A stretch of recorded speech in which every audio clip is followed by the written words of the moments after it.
if you thought Pentium 4 or Pentium D was bad, this is worse. If you thought the Celeron D was bad, this is even more crappy still. This is the slowest Pentium 4 based Celeron you can get, the 1.7 gigahertz Willamette core, 1 to 8 kilobyte level 2 cache Celeron, and I believe it is pretty slow. So the plan is to stick it in a motherboard, more modern motherboard with the SATA and quite a lot of RAM for this piece of crap, and see what it can do, or rather what it can't. Maybe see what it can do, because the things that it can do, I guess, are very few and far in between.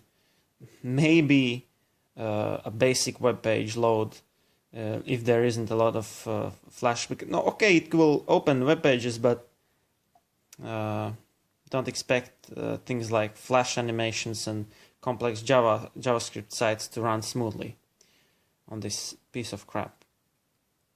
So basically, why I think this is probably the world's worst CPU is because you have this net burst architecture where it relies on high clock speeds, and then you take this net burst core and you slash the cache in half, so it even more relies on high clock speed, and then what you do is you lower the clock speed. So basically it's a piece of crap in every possible measure. Let's boot up this puppy and see how difficult it is for it to load up an operating system which is quite a bit younger than than the CPU. And as you can see, this is not the Windows 2000 or XP. This is the real deal, the Windows 7. And as I mentioned, this board has a SATA hard drive, so it should help a lot in the boot-up process.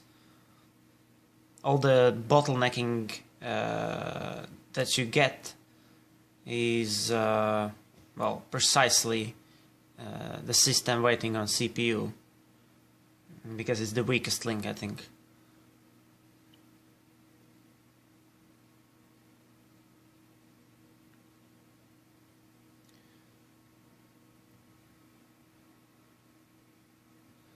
So it took already a minute, and it's welcoming us. Welcome to the Windows 7 Ultimate. I wonder what the Windows experience score is. Blah blah blah, notice Windows not genuine.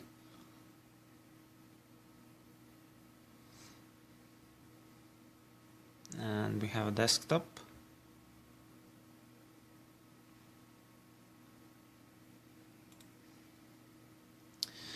There's this AMD bloatware thingy called AMD Gaming Evolved, which pops up, and I can't get rid of it easily, not that I've tried, but I think it's almost booted up. It's past 2 minutes now. Let's try CPU Z.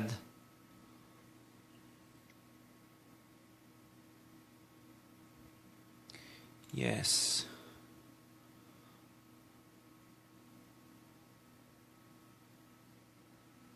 Last time I ran it, it gave me some kind of error when it was initializing, and it didn't show frontside bus speed and didn't show memory speeds. Well, this is the bloatware thing which I was talking about. I think I think we can safely say that it's booted up. It took less than 3 minutes. So now it picked up the bus speed and everything. I'm about to perform some benchmarking, but I have a hard time calming down this goddamn Windows installation, which is doing some background stuff. I think Windows Update related, Windows genuine bullshit, and the CPU usage is jumping regularly to 100%, but I can't see these processes in here, so I can't shut them down easily. And there's also disk activity, and the Windows is yelling and screaming that it cannot update, and you might be a victim of software counterfeiting and grave, scary messages like that. But what I'm really annoyed about is this 100% usage. So I'm running Geekbench 3. As you can see, it already has taken 12 minutes of my life. When was the last time you saw Geekbench test take 12 minutes and it's still not finished?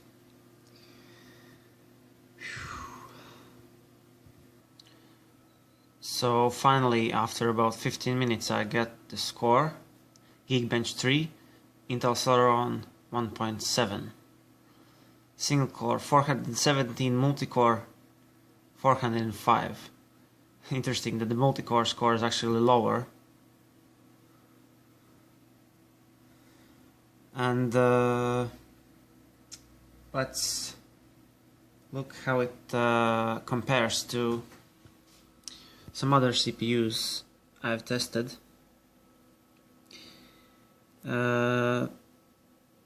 So of all the Geekbench 3 scores I have, this is the lowest by quite a margin, and the next lowest is Pentium 4 Prescott at 3.1 GHz, which is 708, and this is 405, and even an older phone like Samsung Galaxy S3 scores about 900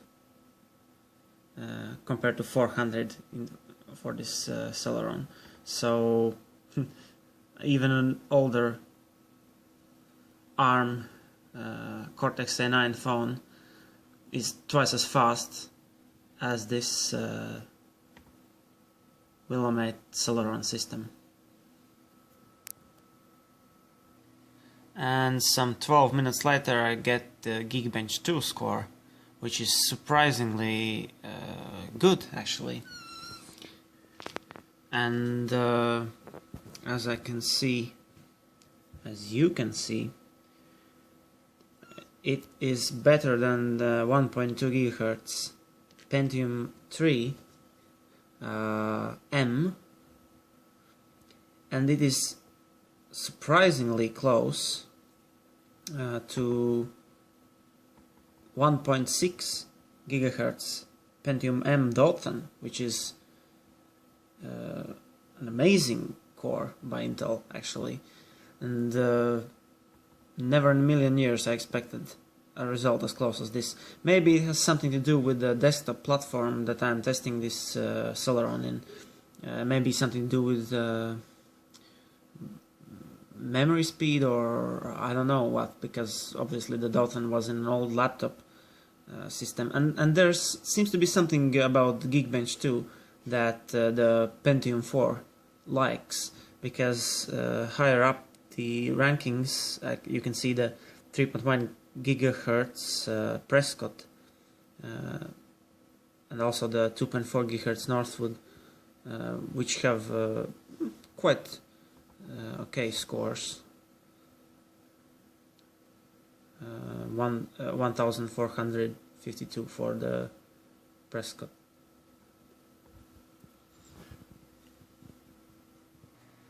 Now let's see if it can browse the web. google.com. I'll also simultaneously try to open yahoo.com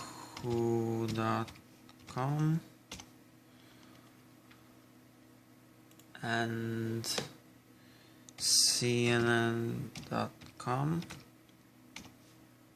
Oops. Okay.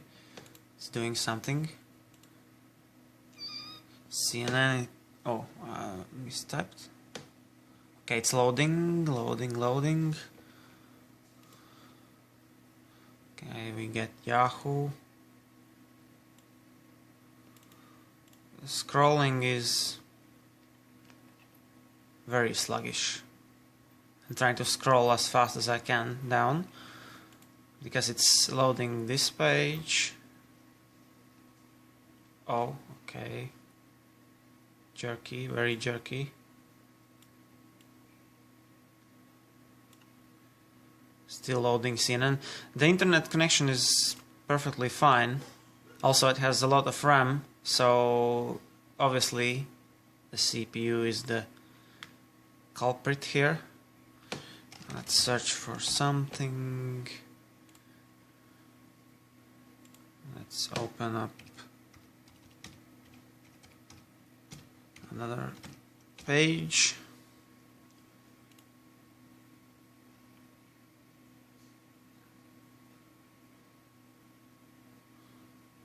And there is either a slideshow. Oh, it's a video.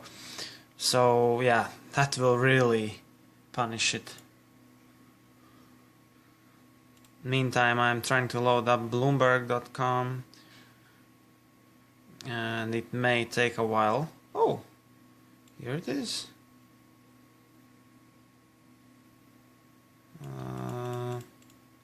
Yeah, but it's not responding.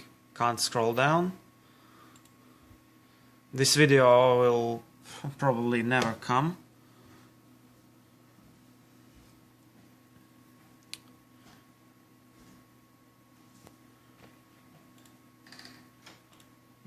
Well, I think the verdict is well, there's no clear verdict. Theoretically, you can browse the web, but the experience is laggy, to say the least. And well, the video bit, well, I think you can forget about the video. Well, in fact, let's try loading up YouTube after I close all these tabs and see how bad it is at playing back Flash video. So now is the big one, the big test, the YouTube test. A lot of people spend a great part of the time that they use the computer watching YouTube videos. And if the computer is no longer able to play back YouTube, then I would argue that it's useless. I have no real hope that this Celeron 1.7 would be able to play YouTube, knowing that the around 3 GHz Prescott Pentium 4 really wasn't. So, but just for the sake of having a laugh, let's look at how it does. Now it's playing, let's see what resolution we're playing at. 330p, and as you can see, the CPU is completely pegged at 100%. It has plenty of memory left. It has hardly any hard drive activity, but the CPU is clearly unable to stream and decode the video in real time. In fact, let's make it even more difficult. Let's try 480p. And we're getting a buffer of video, but the decode has become very, very slow indeed.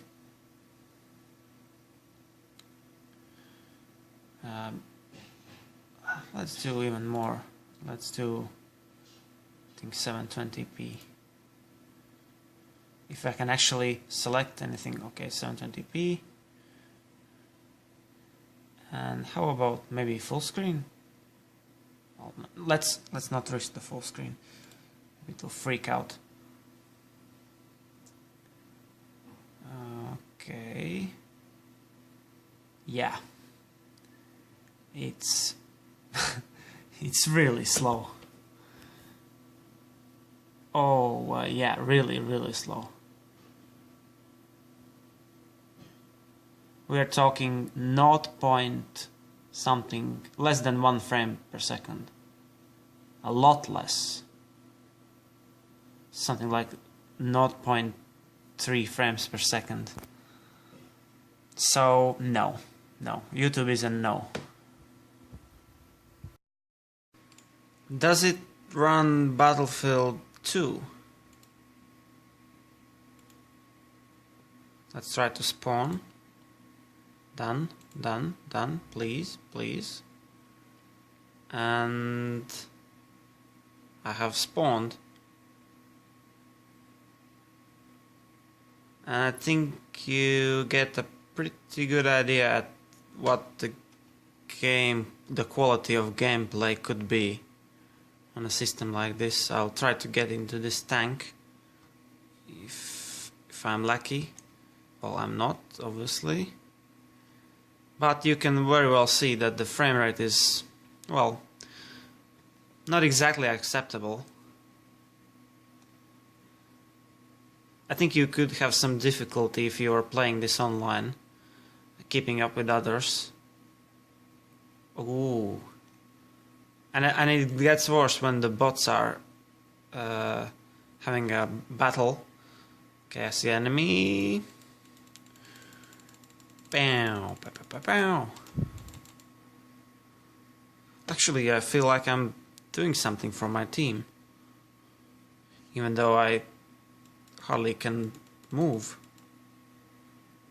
These are the very easy bots. They literally will stand in front of you for half a minute before they decide to shoot. So, yeah, I guess on a difficulty level like this you can play even with the Celeron 1.7.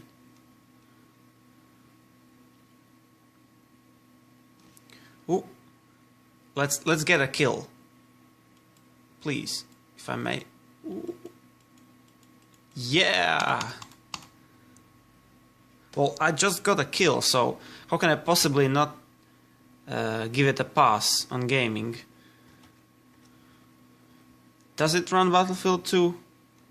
Yes, it does. Can you play it? Only if you play against easy difficulty bots. So, well, who am I kidding? No, it doesn't really run Battlefield 2 with any sort of performance. And in a full online server, 64 players, it would be an absolute nightmare, even though it's a nightmare already as is.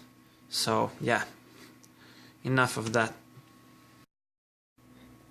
Here I am trying to copy a 2 GB file from a flash drive to the hard drive, and it's showing that the approximate time remaining is 17 minutes, and it was showing about 20 minutes, roughly about 3 minutes ago, so trust me, it's not lying about this. And the CPU usage all the way through this process is completely pegged at maximum 100%. So that poor little Celeron thing is working its butt off, trying to just copy a simple 2 GB file. Imagine how terrible would it be to live with a computer like this these days, when you have videos and you want to upload and edit videos and you have those large files, multiple gigabytes. It would be an absolute nightmare. You would waste all your life away just watching how it's copying files, not to even mention encoding, God forbid. Does it run 1080p HD video? Surprisingly, it actually looks like it does, and without noticeable lag. Even more surprising is the fact that the CPU usage is about 50%.